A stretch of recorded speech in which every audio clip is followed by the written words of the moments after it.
रुकिए रुकिए रुकिए रुकिए। जो मन में आए वो करो, खाओ पियो मौज करो। जिंदगी में आए हो तो वो करो जिसमें मजे आए। जो मन में आए वो करें। क्या ये बात सही है? आइए देखते हैं। खाओ पियो ऐश करो मजे लो। मैं तो खाता हूँ पीता हूँ मजे लेता हूँ, घूमता हूँ। जो मन में आता वो करता हूँ। जब मन में आता तब उठता हूँ, जब मन में आता तब सोता हूँ, और जब मन में आता तब पीता हूँ। मेरी मर्जी। कहते भगवान, अरे भगवान को पूजने वाले हमेशा दुखी थे या दुखी रहेंगे। तो किस बात के भगवान को पूजे? तो भैया खाओ पियो और मौज करो, ये सबसे बेस्ट है। ऐसा ही है ना? हाँ बिल्कुल ऐसा ही है। जैसा आपने बोला सेम वैसा ही है। आप में और कुत्ते में कोई फर्क नहीं रह गया। वो भी भोग भोगने आया है और आप भी भोग भोग रहे हो। फिर आप में और उसमें डिफरेंस क्या है?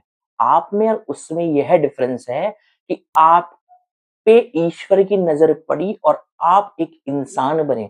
सबसे पहले तो लकी यही है। अब जिस परमपिता परमेश्वर ने आपको इंसान बनाया तो आपका भी कुछ फर्ज बनता है उस परमपिता परमेश्वर के प्रति। जिस प्रकार से आप खाओ पियो मौज करो, खाओ पियो मौज करो मतलब मन में जो आए वो करो। तो इस प्रकार से जितनी भी जेल भरी हुई है वो मन की वजह से भरी हुई है। एक दिन हो सकता है आप भी वहीं पे दिखाई दे। इसलिए आप इस धरती पर आए हो, आप पे ईश्वर की कृपा हुई है तो सिर्फ एकमात्र भगवत प्राप्ति के लिए।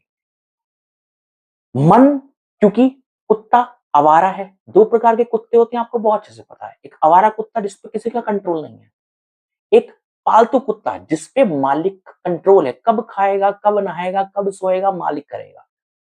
क्योंकि अब मालिक के अंडर में है नहीं। जब मालिक के अंडर में नहीं तो खाओ पियो मौज करो। क्योंकि अभी आपका पुराना जो अच्छे कर्म आपने किए होंगे उस अच्छे कर्म से आपको जन्म मिला। उससे जब आपको जन्म मिला आपको तो करने थे अच्छे कर्म, लेकिन लग गए आप खाओ पियो ऐश करो में। जब खाओ पियो ऐश करो में आप लगी गए हैं तो एक दिन आपका बुरा कर्म भी तो आएगा प्रारंभ में। अभी तो अच्छा चल रहा है तो आपको अच्छा करना चाहिए, बड़ा बुरा कर रहे हो। बट एक समय उस समय का बुरा भी तो आएगा। जब उस समय का बुरा आएगा और आप अभी बुरा कर ही रहे हो तो विस्फोट होगा। विस्फोट सुना होगा, राजा से रंग बन गया और रंग से राजा बन गया।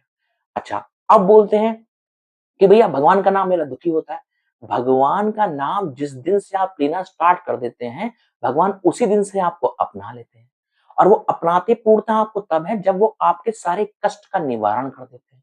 यानी कि जो भी आपके प्रारब्ध में कष्ट होते हैं, जो आपको भोगने होते हैं, भोगने तो है तो अवश्य में भोक्तव्यम कृतम कर्म शुभाशुभम। तो वो सारे कष्ट आपको तुरंत देके निपटा देते हैं ताकि आप बिल्कुल फ्रेश हो जाएं। क्योंकि फूल हमेशा भगवान को फ्रेश ही चढ़ते हैं, बासी फूल नहीं चढ़ते। इसलिए जब ये जो भगवान में लगा हुआ है, अच्छे कर्म कर रहा है, क्योंकि उसका बुरा प्रारब्ध चल रहा है, लेकिन अभी भी वो अच्छा कर रहा है, बुरा नहीं कर रहा। एक दिन उसका वहां पर भी तो अच्छा आएगा। जब उस दिन एक बार वहां पर अच्छा आएगा और यहाँ का अच्छा प्रारब्ध, तो यही जो आपको बेकार लग रहा है, यही जो आपको गरीब लग रहा है, तो ये रंग से राजा बनता हुआ ऐसा ही प्रसन्न दिखाई देता है। इसलिए भगवान को स्मरण करते हुए जो इंसान के खाने पीने की चीजें बनाई गई हैं वही खाएं, अभक्ष प्रभात ना खाएं। इससे आपका मन विचलित होगा और आप परेशान रहेंगे। ऐसे ही लोग डिप्रेशन में जाते हैं, ऐसे ही लोग ही आत्महत्या करते हैं। आशा करता हूँ बात समझ में आई होगी आपको। हाँ, मेरी बात समझ में आ गई है। आपका बहुत बहुत धन्यवाद।